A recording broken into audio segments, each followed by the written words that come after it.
안녕하세요, 뇌부자들입니다. 안녕하세요. 정신과에서 진료받으시는 분들이 점점 늘어나고 있죠? 동의병원이 그렇게 잘 되는 걸 보면 점점 늘어나고 있죠. 아유, 배 아파. 네. 풀어주겠어요. 어쨌든 여전히 정신과에 대한 두려움이나 혹시 정신과의 진료 기록이 줄 수 있을지도 모르는 그 불이에 대한 걱정을 하면서 정신건강에 대한 어떤 고민, 어려움은 있지만 도움을 받으시는 많은 분들이 계십니다. 거기다가 또 다른 과랑은 다르게 정신과 진료는 정말 어떻게 진행이 될까? 이게 그런 미지의 영역, 그런 두려움 때문에 진료를 받지 못하시는 분들도 분명히 계실 거예요. 맨날 말하지만 드라마에서 너무 이상하게만 그려지고 맨날 좀 복잡하고 가면은 막 되게 부담스러운 무언가가 이루어질 것만 같고 일반 병원 진료하고 정말 다르지 않은데 이제 드라마에서 묘사되는 뭐 상담소라든지 뭐 정신분석연구소 같은 그런 것들을 좀 병원에서 기대를 하시거나 예상을 하시고 오시는 분들도 분명히 계시는 것 같아요. 그래서 오늘은 진료가 정말로 처음 딱 들어와서부터 어떻게 진행이 되는지, 그리고 처음 진료할 때는 과연 무슨 이야기를 하면 좋을지에 대해서 이야기를 나눠보려고 합니다. 안녕하세요. 네, 안녕하세요. 네, 저 오늘 예약하고 온 환자 김지용인데요. 예, 오늘 병원 처음이시죠? 네네. 네, 오늘 처음이시면 요거 작성 좀 부탁드릴게요. 네. 이거 꼭 적어야 돼요? 네. 그리고 신분증도 부탁드립니다. 저 오늘 신분증 안 들고 왔는데. 신분증 안 들고 오시면 진료가 좀 어려우세요. 저 핸드폰에 제가 찍어 놓은 사진 있는데 운전면허증 네. 그거 안 되나요? 저희가 본인 확인이 좀 돼야 되는데 찍어놓은 사진으로는 좀 어려울 것 같습니다. 접수할 때 신분증 저희가 왜 요구를 할까요? 저 얼마 전에 저도 이제 형사분들이 오신 적이 있었는데 저희 병원에 마약과 형사분들이 오신 적이 있었어요. 네. 정신과에서 처방하는 향정신성 약물이 마약은 아닌데 어쨌든 마약류가 묶여가지고 이렇게 같이 관리되는 부분들이 있잖아요. 그렇죠. 저희도 이제 환자분들께 항상 신분증을 요청하고 그걸 다 확인하고 하는데 이제 좀 속이고 처방을 받으신 분이 있었어요. 그래가지고 형사분들이 오셔서 이분이 여기서 진료받은 건 진짜로 맞냐? 이래서 제가 확인해드리고 이런 일이 있었거든요. 소아과나 내과 선생님들한테도 종종 듣는데 되게 비일비재하다고 해요. 다른 신분증 그냥 들고 와서 수면제 처방해달라고 하는 경우들이 되게 많다고 하기 때문에 그런 불법적인 요소들을 막으려면 신분증 확인이 꼭 필요하긴 합니다. 네, 김지용님 신분 확인 되셨고요. 네네네. 네, 오늘 첫 번째 진료시라 네. 진료 전에 하실 설문지들이 좀 있으세요. 네네. 네, 요거 하고 잠깐 저쪽에서 하고 네. 대기해 주시면 네네. 이름 불러드릴게요. 네, 알겠습니다. 근데 뭐가 되게 많네요. 근데 이거 다 적어야 돼요? 너무 많은데? 이게 여기 써있기도 한데 네. 상담 시간을 조금 더 효율적으로 활용하기 위해서 하시는 거거든요. 네네. 네, 하시면 진료 보실 때 많은 도움이 되실 겁니다. 제가 다른 병원에서 적었던 게 있는데 그것 여기서 보실 수 없나요? 이런 질문들을 종종 해주세요. 네, 왜 진료를 시작하기도 전에 설문지 먼저 하느냐, 혹은 다른 병원에서 이미 설문을 했는데 왜 또 해야 되는지 이런 것들에 대해서 질문을 해주시는데 요거에 대해서는 좀 어떻게 답을 드릴 수 있을까요? 설문지를 하는 이유는 우리가 제한된 시간 안에 환자분에 대해서 최대한 많은 정보를 얻기 위함이죠. 저희가 쭉 이야기를 통해서 모든 것들을 파악할 수 있으면 좋겠지만 사실 현실적으로 쫓겨가지고 진료를 보는 경우가 많고 초진을 저희가 훨씬 더 많이 긴 시간을 할애하기는 하지만 여전히 한 분에 대해서 자세히 파악하기에는 부족한 시간이거든요. 그렇기 때문에 설문지를 자세히 솔직하게 작성을 해주시면 해주실수록 저희가 적절한 도움을 드리기가 좀 더 용이해지는 거죠. 그리고 이제 처음에 오셨을 때 우울이나 불안 같은 점수를 이제 환자분께서 체크해 주시는 것도 있고 제가 체크하는 것도 있어요. 그건 맞아요. 환자분들이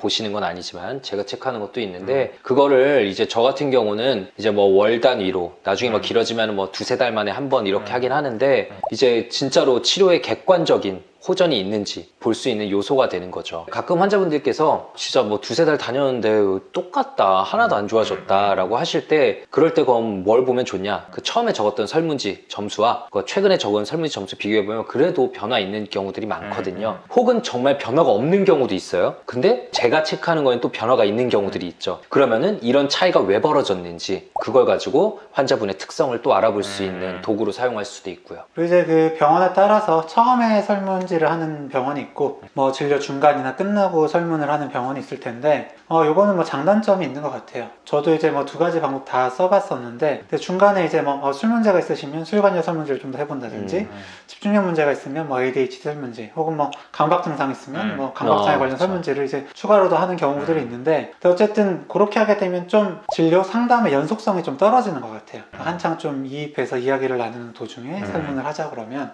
중간에 확실히 끊기는 느낌이 있기 때문에 그래서 처음에 설문을 하고 쭉 이야기를 하고 만약에 필요한 설문이 있으면 다음 진료 시간 전에 하거나 그렇게 진행하는 게 좋지 않나. 네. 저는 개인적으로 좀 그렇더라고요. 저도 비슷하게 합니다. 처음에 기본 설문지 하시고 이분 ADHD 의심되는데 강박증 의심되는데 하면은 나가셔서 오늘 가시기 전에 그 설문지만 하시고 가면 그 다음 진료 시간에 그 내용도 추가해서 좀 살펴보겠다라고 말씀을 드리곤 하죠. 근데 이제 다른 병원에서 했는데 여기서 또 해야 되냐 라는 거에 대해서는 설문지가 일단은 다 동일한 게 아니고 의사마다 각자 중요하다고 생각하는 척도가 조금씩은 차이가 있거든요. 이제 그러한 점에서 겹치지 않는 경우가 많기 때문에 다시 한번 요청을 드리게 되고요. 그리고 사실은 대부분의 설문지들이 그때 그 시점에서의 상태를 반영하고 있는 것들이 많기 때문에 조금만 시점이 벌어져도 전혀 다른 결과가 나오기도 합니다. 아주 뭐 가까운 뭐 2, 3일 내에 내가 어떤 척도를 했는데 점수가 몇 점이었다 이렇게까지 알고 오시는 경우에는 저희가 굳이 하지 않도록 말씀을 드리곤 하는데 이외의 경우에는 웬만하면은 한 번 더 작성을 해주시면은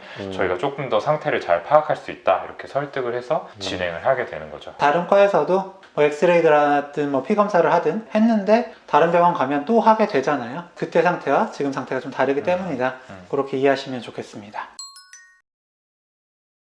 임지웅님 되시죠? 네네. 예, 저는 오동훈이라고 하고요. 네. 제가 오늘 불편하신 점 도와드릴게요. 네. 자, 이렇게 병원을 찾아주셨는데 네. 오늘은 좀 어떤 점이 가장 불편하셔서 병원에 오시게 되셨을까요? 뭐 거기 적어놨지만 잠이 안 와가지고요. 아, 그렇군요. 네네. 예, 언제부터 시작이 되셨어요? 원래 이런 게 없었는데 한 2주 전부터 음. 예, 너무 못 자는 것 같아요. 아, 너무 많이 힘드셨겠네요. 네네. 네. 어떤 걸 좀 처음 진료할 때 이야기를 하거나 혹은 좀 준비해 가면 좋을까요? 저는 일단 뭐가 제일 힘드신지 그리고 뭐 언제부터 그랬고 왜 그런 것 같은지에 대해서 그냥 뭐 두서없이 떠오르는 대로 쭉 얘기하시라고 말씀드리는 편이에요. 그래서 초진 시간이 저 같은 경우는 보통 한 40분 정도로 잡혀 있는데 그냥 최대한 듣다가 제가 뭐 끊어야 될 것 같으면은 시간상 끊어야 될 것 같으면 뭐 끊기도 하고 뭐 질문 드릴 거 있으면은 도중에 질문 드리기도 하고 혹은 얘기가 너무 안 나오시는 경우에는 제가 뭐 더 질문을 많이 던지기도 하죠. 근데 사람마다 다 너무 경우가 다르기 때문에 맞아요. 예, 한 번만에 감이 잘 안 잡히는 경우도 솔직히 종종 있어요. 그럴 때는 오늘 진료 통해서 많은 걸 들었지만 솔직히 뭔가 딱 이렇게 정답을 내리기는 어렵다. 다음 시간에 더 이어서 들어보고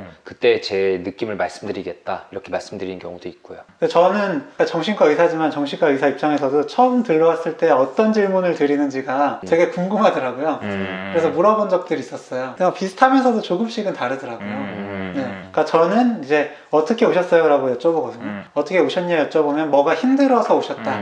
뭐가 좋아졌으면 오셨다는 분도 계시는데 뭐 나는 괜찮은데 주변에서 뭐 어떻게 좀 달라진 것 같으니까 가보라고 하더라. 뭐 이런 얘기를 하신다든지. 네. 조금 더 뭔가 포괄적인 질문이네요. 네, 조금 오픈 퀘스천이라. 네, 여러 가지로 좀 진행될 수 있는 질문들. 네. 근데 이 질문이 조금 당황스럽게 만들기도 하더라고요. 그래서 한번 여쭤보고 다시 한번 어떤 게 힘드신지 어떻게 힘드셔서 오셨는지 좀 말씀해달라고 할 때가 많죠. 저희는 이제 초진 설문지에 어떤 점이 힘드셔서 오셨는지를 좀 적도록 부탁을 드리고 있어서 그거를 보고서 이러이러한 점이 좀 많이 힘드셨군요. 조금 더 자세히 말씀해 주실 수 있을까요? 이렇게 진행을 하는 편인데 가끔 이제 그 부분을 못 채우시는 분들도 계세요.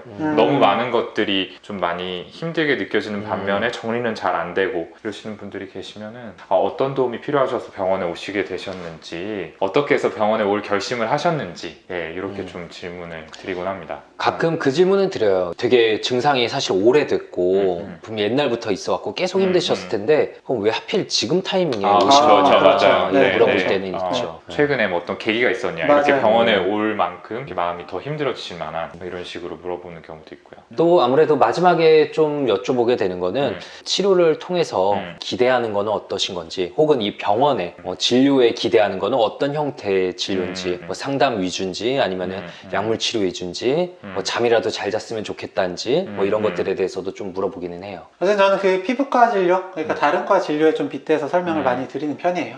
똑같이 피부과에 가도 뭐 점 하나 빼러 갈 수도 있고 아니면 피부의 어쨌든 전체적인 어떤 뭐 이런 거를 케어받기 위해서 가기도 하잖아요. 정신과도 불면 이거 하나만 잡기 위해서 갈 수도 있고요. 맞아요. 아니면 성격적인 부분에 대해서 다 다뤄보기 위해서 갈 수도 있습니다. 어쨌든 내가 좋아지고 싶은 게 뭐라도 있다면 꼭 진단을 받지 않더라도 가실 수 있는 게 정신과니까 그런 부분은 너무 걱정 네, 안 하셔도 됩니다. 저는 뭔가가 좀 불편한데 뭐가 문제인지 잘 모르겠어서 알아보고 싶어서 왔다라고 하신 분도 계셨어요. 맞아요. 네, 그럴 때는 사실 일반적이지 않기 때문에 저도 조금 당황하기는 하는데 그러면 그냥 같이 천천히 이야기 나누면서 찾아보자. 네, 이런 식으로 또 진행을 네. 하기도 합니다. 대부분 경우에 몇 번 얘기하다 보면 결국 답이 나와요. 그러니까 제가 답을 드리는 게 아니라 그분도 얘기하다 보면은 그렇죠. 생각이 정리가 되고 어. 아 이런 것 때문에 힘들었구나 라는 게 저희 둘 다 답이 찾게 되기 때문에 그런 경우에도 가도 괜찮습니다. 맞습니다. 오늘 저희 영상 뭐 재밌게 보셨나요? 뭐 요거 이외에도 좀 궁금하신 점들이 또 있으실 수 있는데요. 네, 그런 거 댓글로 남겨주시면 또 다음 기회에 한 번 더 설명드릴 수 있지 않을까 싶고요. 오늘 영상이 고민은 되는데 선뜻 발걸음을 떼기 어려우셨던 많은 분들께 도움이 되셨으면 좋겠습니다. 감사합니다. 감사합니다. 오늘 영상 조금이라도 재밌고 유익하셨다면 구독, 네, 좋아요. 댓글 쓰기, 알림 설정까지 네, 꼭 부탁드립니다. 감사합니다. 감사합니다.